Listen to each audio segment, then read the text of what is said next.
전 굉장히 평범한 사람입니다. 저는 그냥 더 포기할 곳이 없어서 죽을 만큼 노력했던 사람일 뿐이지 잘났거나 머리가 좋거나 그게 아니에요. 이해되시겠어요? 제가 공부를 아침 7시부터 11시까지 했거든요.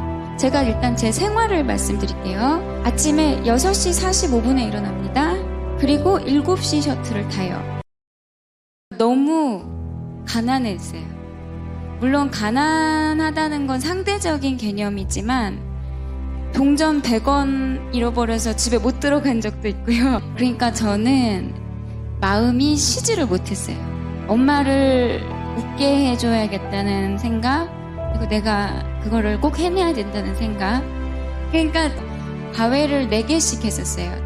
계속 과외를 하면서 생활을 하는데 보니까 친구들이 너무 부자인 거예요. 아, 나는 사실을 해야겠구나. 그리고 원래도 하고 싶었던 공부였으니까. 그리고 나처럼 없는 사람이 뭔가 인생을 역전할 수 있는 시험이겠구나라는 생각이 들어서 뛰어들었어요. 근데 일단 첫 번째 갈등은 과외를 포기를 못 하겠는 거예요. 저 고등학교 때까지 저희 어머니가 아침 7시에 저를 학교에 태워다 주시면서 저를 데려다 주시고 어머니는 그 순간 바로 이마트에 가서 제가 야자 끝날 때까지 서서 일하시는 거예요. 제가 그게 너무 슬펐기 때문에 대학 갔을 때부터는 과외를 4개, 3개 해서 한 30만 원 엄마한테 꾸준히 드렸었거든요. 근데 이제 제가 사실을 하겠다고 말을 하려면 엄마가 다시든지 해야 되는 거예요. 그래서 과외를 4개 하면서 사실을 같이 병행을 했거든요. 그리고 1차를 붙었으면 제가 아니죠, 여러분. 전 굉장히 평범한 사람입니다. 저는 그냥 더 포기할 곳이 없어서 죽을 만큼 노력했던 사람일 뿐이지 잘났거나 머리가 좋거나 그게 아니에요. 이해되시겠어요? 그냥 어렸을 때부터 그 척박한 환경을 어떻게든 바꿔봐야겠다는 생각이 너무 강했었을 뿐이에요. 근데 그 과외를 포기하지 않고 첫 번째 본 1차를 떨어지는데 그 옆에서 붙어나가는 부잣집 사실을 같이 공부하는 친구들을 보면서 제가 처음으로 돈이 없다는 거에 대해서 슬펐어요. 그전에는 한 번도 슬픈 적이 없었거든요. 그때 제가 부모님께 말씀드렸어요. 나 1년만 밀어주라고. 1년만 밀어주면 붙겠다고. 그래서 제가 한 달에 받는 돈은 총 30만 원. 총 방값 다 합쳐서, 옷값, 생활비 다 합쳐서, 식사비 다 합쳐서. 학원은 알바하면서밖에 못 다녔고요. 그렇게 하면서 제가 선택했던 방법은 뭐냐면 어쨌든 1년이란 시간을 주셨기 때문에 학원은 못 다니지만 학원 시간표를 들고서 혼자 따라하기 시작했어요. 그거를 철저하게 따라가는 거예요. 정말 철저하게 따라가는데 그거를 흉내내기 위해서 제가 첫 번째로 한 게 뭐냐면 가장 열심히 하는 사람들이 모여있는 집단 안으로 들어가야겠다라는 생각을 했어요. 그래서 대한민국에서 이 시험을 준비하는 사람들 중에서 가장 열심히 하는 그 공간 안에서 마지막까지 했어요. 이해되시겠어요? 그게 여러분한테도 아마 해당될 것 같아요. 그게 왜 좋냐면요. 가장 열심히 하는 사람들이 보여요. 그러면 쟤를 따라가면 붙겠다라는 생각이 들어요. 그럼 아침에 오면은 친구 없었어요. 여러분, 저 친구 다 버렸어요. 친구 다 버렸고 핸드폰도 버렸고 핸드폰도 없앴었어요. 컴퓨터 당연히 없고 혼자 지냈어요. 혼자 밥 먹고 그러면서 이렇게 주변에 혼자 이렇게 열기가 저한테 전달이 돼서 외롭지가 않았어요. 여러분 생각에는 친구랑 같이 있으면 안 외로울 것 같죠? 이거는 합격할 때까지 해결되는 싸움이 아니에요, 여러분. 친구랑 같이 시험장 못 들어가잖아요. 여러분, 합격하면 모든 게 회복이 되는데 너무 길어지면 있던 친구도 떠나가요. 그러니까 혼자 되는 거를 절대로 두려워하시거나 절대로 쪽팔려 하시면 안 돼요. 장소가 상당히 중요하다는 거예요. 가장 열심히 하는 사람들이 자꾸 육안으로 보여야 됩니다. 여러분, 공부하시다 보면은 슬럼프를 탈 거예요. 슬럼프를 타고 돌아갔을 때 그 기운 안에 다시 빠져들거든요. 그리고 나만 겪는 슬럼프가 아니라는 게 보여요. 저번에 겪은 내 슬럼프가 그렇게 대단한 게 아니었구나. 그렇게 열심히 쟤는 절대 그만두지 않을 거라고 생각했던 애도 쟤도 겪는데 그럼 나도 겪겠다.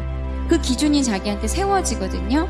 그러니까 나 혼자라면 너무 힘들다고 느껴졌던 게 여러분 다 같이 하고 있으면 안 힘들고 그게 당연한 게 돼버려요. 제가 공부를 아침 7시부터 11시까지 했거든요. 제가 일단 제 생활을 말씀드릴게요. 아침에 6시 45분에 일어납니다. 그리고 7시 셔틀을 타요. 제가 몇 분마다 준비를 한 거죠? 15분. 무슨 얘기죠? 다 하고 잔 거예요. 다 씻고, 다 옷 입고, 양말까지 신고, 가방 줄 잡고 잔 거예요. 바로 튀어나가려고.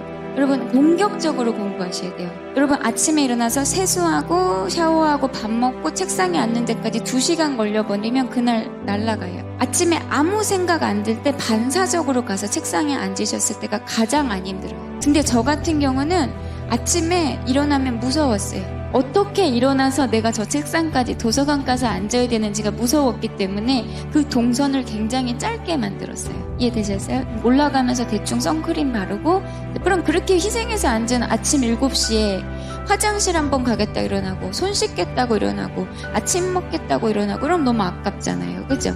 그래서 저는 아침 7시 15분, 거의 이제 책피가 앉으면 15분이니까 그때부터 11시 15분까지 한 번도 일어나지 않았어요. 먹을 바나나랑 우유 가지고 일어나지 않았어요, 의식적으로. 왜냐하면 일어났다 앉으면 흐름이 깨져요. 여러분은 그렇게 쭉 앉아있는 게 더 힘들 거라고 생각하시지만 자꾸 왔다 갔다 하면서 앉는 게 더 힘든 거예요. 그 다음에 11시 15분이 되면 저는 혼자서 11시 15분에 밥을 먹으러 갔어요. 가서 딱 10분 만에 밥을 먹고 11시 35분에 다시 앉아요. 그리고 공부를 합니다. 들은 1시 반, 2시까지 자는 거예요. 시간이 엄청나게 다르게 쓰이는 거예요. 제가 학원을 아르바이트 하면서 다녔다고 했잖아요. 학원 가는 시간 되면은 중간에 일어나서 갔다 와주고 돌아와서 바로 11시까지 공부하고, 그때도 한 번도 안 일어났어요. 사실은 한 번도 안 일어나려고 했어요. 그러나 여러분, 제가 이거를 맨날 365일 했다는 건 아닙니다. 중간중간에 크게 슬럼프가 있었어요. 한 달에 한 번씩 있었어요. 한 달에 한 번씩 방에서 아침에 나오는 걸 실패한 날이 있었어요. 그러면 진짜 이틀 가요. 이틀 동안 못 나와요. 이틀 동안 울면서 있어요. 일단 놓치기 시작한 게 너무 아깝고, 다시 어떻게 해야 될지 모르겠고, 그 다음에 합격하는 방법을 모르겠는 거예요. 그렇게 울다가 울면서 다시 올라갑니다. 올라가서 제가 아까 말씀드렸죠. 거기 앉아서 2시간 있다가 딱 공부를 시작했는데 이게 웬걸? 너무 잘 되는 거예요. 여러분, 슬럼프 오면 몸이 바닥난 거예요. 슬럼프는 항상 있는 거니까 그 다음은 무조건 올라가요. 이해되시겠어요? 내가 너무 다운될 때 그 다음은 올라가는 걸 기억하세요. 내가 다운되는 건 내가 정말 열심히 했다면 괜찮아요. 물론 그 순간 너무 괴롭겠지만 여러분, 그거 누구나 그래요.